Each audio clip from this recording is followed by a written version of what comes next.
युवा साथियों, आज इस कार्यक्रम में हमारे मेहमान हैं और ये मेहमान दूरभाष पर हमारे साथ जुड़ रहे हैं। डॉक्टर सुशील उपाध्याय।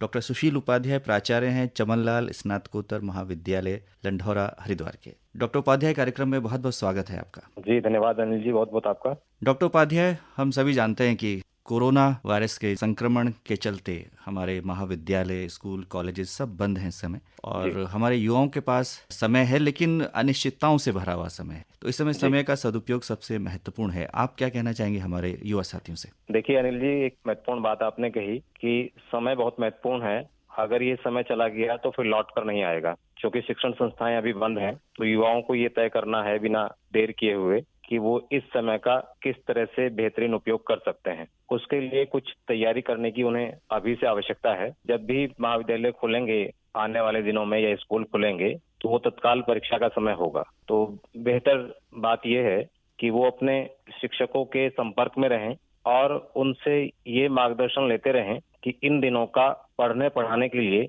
किस तरह से बेहतर उपयोग कर सकते हैं। इसमें जब मैं सोचता हूँ एक शिक्षक के रूप में, तो मैं इन सारे छात्रों को मोटे तौर पर 3 हिस्सों में बांटकर देखता हूँ। एक वो विद्यार्थी हैं जो डिस्टेंस एजुकेशन में एनरोल हैं, इग्नू में या किसी और ओपन यूनिवर्सिटी में। तो उनके लिए बेहतर तरीका ये है कि उनकी यूनिवर्सिटीज ने अपने पोर्टल्स पर जो सामग्री उपलब्ध कराई है, नियमित रूप से उस सामग्री को देखते रहें और इस वक्त इस बात की प्रतीक्षा न करें कि उनका छपा हुआ जो मटेरियल होता है, किताबें या स्टडी मटेरियल है, कि वो घर पे आ जाएगा तभी पढ़ाई करेंगे। दूसरी जो कैटेगरी है वो कैटेगरी है उन बच्चों की जो सेकेंडरी या सीनियर सेकेंडरी लेवल पर एनरोल हैं। इन बच्चों में भी 2 हिस्से बांट सकते हैं। एक वो बच्चे हैं जो शहरी क्षेत्रों में रहते हैं और एक वो बच्चे हैं जो ग्रामीण इलाकों में रहते हैं। शहरी क्षेत्र के बच्चों के लिए ज्यादातर स्कूलों ने ऑनलाइन स्टडी मटेरियल उपलब्ध कराया है। कुछ स्कूल ऑनलाइन क्लास भी अरेंज कर रहे हैं, ई बुक्स प्रोवाइड करा रहे हैं। बच्चों को अलग अलग एप्स के थ्रू उन्होंने होमवर्क भी भेजा है, कुछ असेसमेंट और असाइनमेंट्स के डॉक्यूमेंट्स भी भेजे हैं। तो उन्हें ज्यादा समस्या उनके सामने नहीं है। लेकिन जहां तक ग्रामीण क्षेत्र के बच्चों की बात है, उनके सामने एक बड़ा चैलेंज है, क्योंकि वहां पर तकनीकी साधन वैसे उपलब्ध नहीं जैसे कि नगरीय क्षेत्रों में उपलब्ध हैं। एक बड़ा चैलेंज ये भी रहता है कि सेकेंडरी और सीनियर सेकेंडरी लेवल पर इस वक्त ऑनलाइन माध्यमों में जो सामग्री उपलब्ध है वो ज्यादातर अंग्रेजी में है। तो जब क्लास टीचिंग होती है तो वहां पर तो टीचर लैंग्वेज के बैरियर को खत्म कर देता है, लेकिन ऑनलाइन माध्यमों में वो बैरियर मौजूद रहता है। इसका एक आसान समाधान है, क्योंकि सेकेंडरी और सीनियर सेकेंडरी लेवल पर लगभग सीबीएसई के सिलेबस को ही ज्यादातर स्टेट्स ने भी अडॉप्ट किया हुआ है। जैसे उत्तराखंड उसका उदाहरण है। उत्तराखंड में 10वीं और 12वीं के स्तर पर सीबीएसई का सिलेबस ही लागू है। तो भारत सरकार का एक बड़ा प्लेटफॉर्म है स्वयं। स्वयं पर सीबीएसई से रिलेटेड जितनी भी अध्ययन सामग्री है वो ई बुक के रूप में हिंदी में भी उपलब्ध है। तो जिन बच्चों को माध्यम की दिक्कत इस वक्त आ रही है तो वो swayam.gov.in, मैं एक बार फिर दोहरा देता हूँ, swayam.gov.in, इस पर आप विजिट करेंगे तो वहां पर बहुत सारी ई बुक्स और वो सारा स्टडी मटेरियल जो 9th, 10th, 11th या 12th के लिए उपयोगी है वो आसानी से उपलब्ध है। डॉक्टर साहब, यदि हम ग्रामीण क्षेत्रों की बात करें और खास तौर से लंढौरा की बात करें और आपके महाविद्यालय की बात करें, तो इस समय क्या आप लोग अपने स्टूडेंट्स के टच में हैं? ग्रामीण क्षेत्र है कि देखिए, मेरे यहाँ 30 सहायक प्रोफेसर हैं। जिस दिन से महाविद्यालय बंद हुआ उस दिन से उन लोगों ने ऑनलाइन अध्ययन अध्यापन की पद्धति में कई छोटे छोटे प्रयोग किए हैं और उन प्रयोगों की बदौलत हम अपने महाविद्यालय के लगभग 1/4 छात्रों के नियमित रूप से संपर्क में हैं। टीचर क्या कर रहे हैं कि वो अपने सब्जेक्ट से संबंधित ऑडियो और वीडियो लेक्चर्स बना रहे हैं, 5 मिनट की ड्यूरेशन का, 10 मिनट की ड्यूरेशन का। और हमने पहले से ही अपने स्टूडेंट्स के व्हाट्सएप ग्रुप बनाए हुए हैं और कुछ टीचर्स ने सोशल मीडिया पर भी स्टूडेंट्स के ग्रुप बनाए हुए हैं। तो इस वक्त जो वो वीडियो या ऑडियो लेक्चर तैयार कर रहे हैं तो स्टूडेंट्स के साथ वहां पे शेयर करते हैं, व्हाट्सएप ग्रुप पे या सोशल मीडिया ग्रुप पे। इसके बाद स्टूडेंट्स की जो क्वेरी होती हैं वो क्वेश्चंस स्टूडेंट उन्हीं ग्रुप के माध्यम से पूछते हैं और टीचर्स उनको एड्रेस करते हैं। एक तो तरीका ये अपनाया हुआ है। दूसरा तरीका ये अपनाया हुआ है कि हमने अपने सारे पीजी स्टूडेंट्स को, भारत सरकार का एक पोर्टल है ई पीजी पाठशाला पे एनरोल कराया हुआ है। इस ई पीजी पाठशाला पोर्टल पर सिलेबस के अनुरूप सारी किताबें और स्टडी मटेरियल फ्री उपलब्ध है। इसके अलावा एक और प्लेटफॉर्म है national digital library NDL. NDL पर भी हमने अपने सारे पीजी स्टूडेंट्स को एनरोल कराया हुआ है और हमारे सारे टीचर्स भी वहां पर एनरोल हैं। तो एनडीएल पर हर तरह की किताबें फ्री उपलब्ध हैं। अब एक बड़ा चैलेंज ये रहता है कि आर्ट्स के स्टूडेंट को तो आप ऑनलाइन पढ़ा सकते हैं, लेकिन साइंस के स्टूडेंट के लिए प्रैक्टिकल कैसे कराएंगे?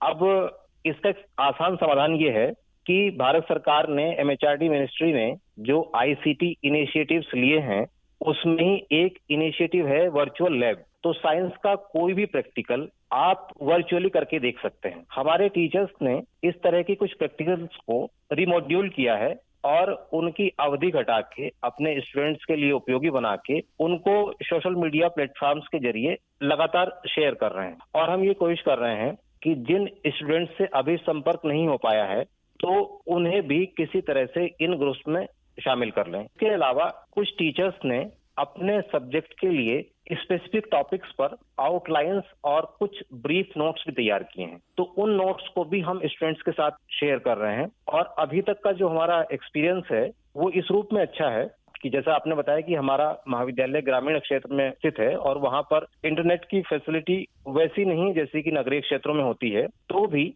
हमारे बहुत सारे स्टूडेंट्स ने गूगल क्लास के माध्यम से और जूम जैसे ऐप के माध्यम से अपने टीचर से लगातार संपर्क बनाए रखा है। एक और बात मैं अनिल जी शेयर करना चाहता हूं, वो ये है कि स्टूडेंट्स की संख्या में लगातार बढ़ोतरी हो रही है जो ऑनलाइन माध्यमों के जरिए अपने शिक्षकों के संपर्क में आ रहे हैं।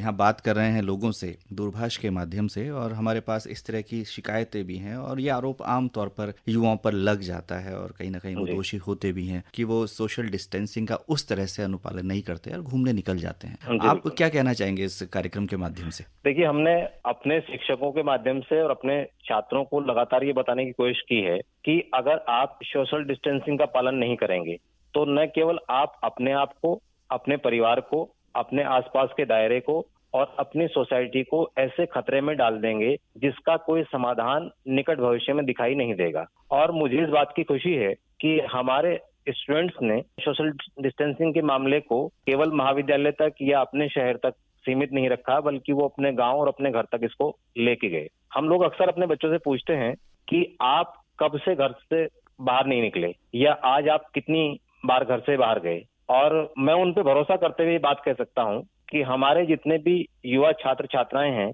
उनमें प्राय सभी इस सोशल डिस्टेंसिंग के लक्ष्य की दिशा में कार्य कर रहे हैं। जो बात आप कह रहे हैं, देहरादून शहर में हम अक्सर देखते हैं कि लॉकडाउन के बावजूद अनेक ऐसे युवा हैं कि निरर्थक रूप से बाहर घूमते दिखते हैं। हालांकि पुलिस काफी सख्त है, कानून व्यवस्था काफी सख्त है, पर फिर भी लोगों को अपनी स्व अंतः प्रेरणा से ही अनुशासित होना चाहिए कि वो बाहर न निकलें। और सच बात यह है कि आज की तारीख में बाहर न निकलना भी राष्ट्र की सबसे बड़ी सेवा है। डॉक्टर उपाध्याय, एक बात और जो हम आपसे जानना चाह रहे हैं वो ये कि ये ऐसा समय है जब हम अपनी जो अभिरुचियां हैं, हॉबीज हैं, और ऐसी हॉबीज जो घर के अंदर रहकर आप पूरा कर सकते हैं, उसके लिए आपके पास समय है, तो किस तरह से अपनी अभिरुचियों का हम संवर्धन कर सकते हैं, उसको आगे बढ़ा सकते हैं? देखिए अनिल जी, मैं शिक्षक होने के नाते दो छोटी चीज आपसे शेयर करना चाहता हूँ। जैसे अगर किसी बच्चे की रुचि छोटी कार्टून फिल्म बनाने में है तो आप मूक्स के प्रोग्राम में चले जाइए,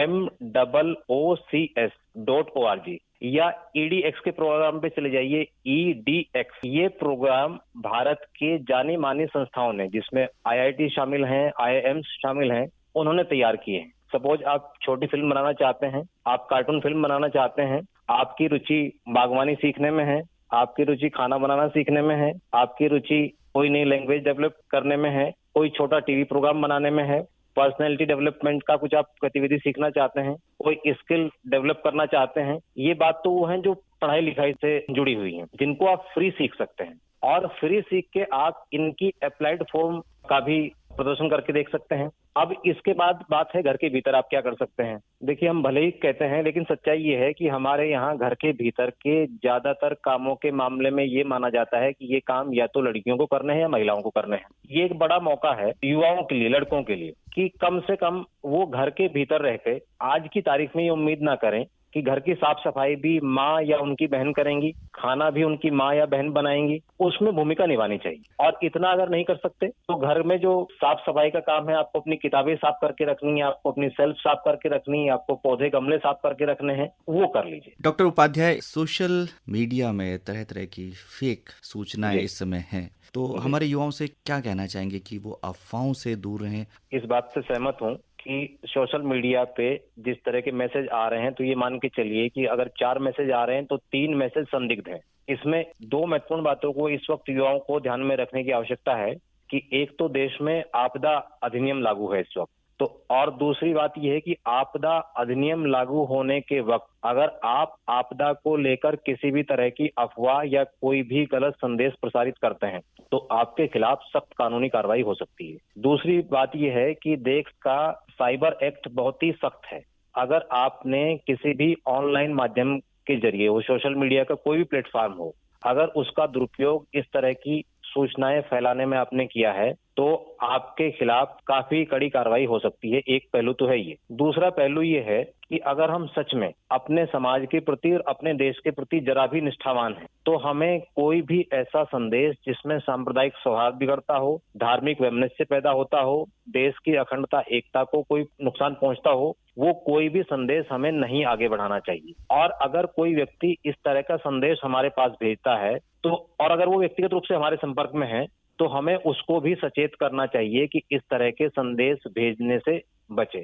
एक और बात शेयर करना चाहता हूं इसमें कि अगर आपने कोई इस तरह का मैसेज आगे बढ़ा दिया है, फिर इस बात का कोई मतलब नहीं रहता कि वो मैसेज आपके पास कहां से आया था। आगे बढ़ाने के गुनहगार आप हैं। अगर आपने सोशल मीडिया पर, आपने फेसबुक पर, आपने ट्विटर पर, आपने इंस्टाग्राम पे, आपने व्हाट्सएप पर इस तरह का कोई भी मैसेज अपने एड्रेस पे, अपने प्लेटफॉर्म पे रखा है तो आप गुनहगार हैं। इसलिए थोड़ा सा सचेत होने की जरूरत है और रिलायबल माध्यमों पर ही जाने की जरूरत है। अगर आपको ऑनलाइन माध्यमों का शौक है तो दुनिया भर की पढ़ने लिखने की साइट्स उपलब्ध हैं, वेब लिंक उपलब्ध हैं, यूट्यूब पर तमाम तरह के अच्छे वीडियोज उपलब्ध हैं। खराब चीजों को फैलाने, इनको आगे बढ़ाने से बचिए, नहीं तो आप कानूनी परेशानियों में फंस सकते हैं। डॉक्टर सुशील उपाध्याय, इस महत्वपूर्ण बातचीत के लिए आपका बहुत बहुत आभार, धन्यवाद।